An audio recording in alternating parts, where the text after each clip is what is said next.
Bonjour, je souhaiterais partager mon avis sur les relations de couple. Moi, je pense que les relations de couple ne sont pas des entités statiques, au fait. Elles évoluent pas de manière linéaire. Tout comme les personnes qui sont engagées dans cette relation-là, les personnes évoluent aussi. Donc, leurs besoins évoluent, leurs attentes évoluent. C'est-à-dire, ce dont on avait besoin à 16 ans, c'est bien éloigné de ce dont on pourra avoir besoin à 30 ans, par exemple. Donc, il faut tenir compte de ces évolutions-là dans le cadre d'une relation amoureuse, d'une relation de couple. Moi, je pense personnellement que le sexe fait absolument partie intégrante de la relation. Si on doit définir ça en termes de pourcentage, pour moi, c'est 70 à 80% le sexe. Parce qu'une fois que tout se passe bien, côté sexuel, du moins au lit, tout ce qui est périphérique, là, ça roule. Franchement, on ne peut pas se mentir. C'est bête de dire ça, parce que moi-même, quand je le dis, je trouve ça ridicule aussi. Mais c'est une réalité. Une fois qu'on se sent satisfait côté sexuel, franchement, tout roule dans le couple. Donc, les besoins d'ordre sexuel qui évolueront eux aussi avec le temps, on ne doit absolument pas les ignorer au fait cette évolution naturelle qui s'opère. On ne doit pas ignorer cela. Je prends un exemple pour étayer ce que je suis en train de dire.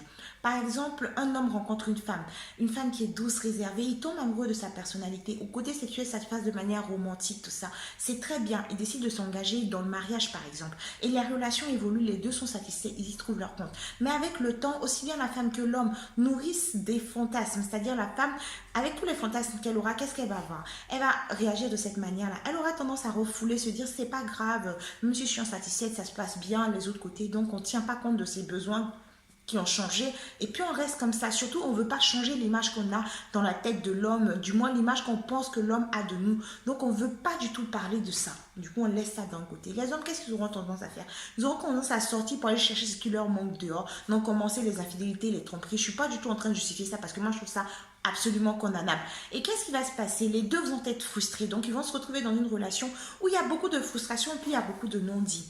Qu'est-ce qui va se passer? Tous les traits de caractère de l'autre vont commencer à nous exacerber. Elle a laissé la vaisselle dans les lits, elle n'a pas fait. Elle est bordélique. La meuf aime pas, par exemple, se maquiller les week-ends parce qu'elle veut être free chez elle, tranquille. Elle est négligée. C'est pas comme ça que je l'ai rencontrée. Le mec, des fois, il oublie ses chaussettes. Mais comment tu peux oublier de mettre tes chaussettes dans le panier à linge sale?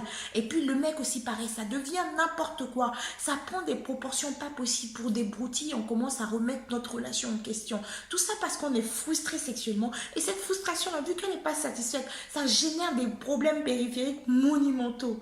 Tout ça pour dire que quoi? Moi, je pense qu'il faut s'écouter. Mais avoir une écoute active. Une écoute active dans le sens où, quand on discute, on ne doit pas être face à un mur, ça ne doit pas être hermétique, il ne doit pas avoir de tabou et surtout, on doit être dans la compréhension. On n'écoute pas pour répondre, on écoute pour comprendre les besoins de l'autre, pour savoir ce dont il a réellement besoin côté sexuel. Parce que je vous promets qu'une fois que ça roule côté sexuel, pour moi, je pense, ça roule pour le reste. Et donc, essayez de définir ce dont on a besoin, essayez de faire part à notre conjoint de ce dont on a besoin. Il ne faut pas faire les questions et les réponses, c'est-à-dire, toi l'homme, je vais te mettre à la place de ta femme pour te dire que ta partenaire, elle ne pourra pas comprendre tes besoins sexuels qui ont changé maintenant parce que tu as une image en tête d'elle et tu ne penses pas qu'elle ait pu s'évoluer. La manière dont tes fantasmes ont changé avec le temps, peut-être que c'est comme ça aussi pour elle aussi, ça a évolué. Donc, si tu ne lui parles pas, tu ne pourras pas savoir ce qu'elle pense, ce qu'elle veut, ce dont elle a besoin.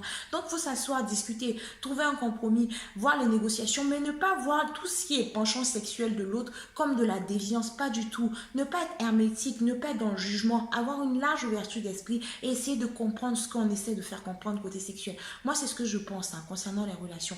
Écoute active, grande ouverture d'esprit. Je pense vraiment que ça peut être une des clés pour régler beaucoup de problèmes entre beaucoup de couples. C'est ce que je pense. Après, je ne dis pas avoir la science infuse. Alors là, pas du tout. C'est juste une opinion que je voulais partager.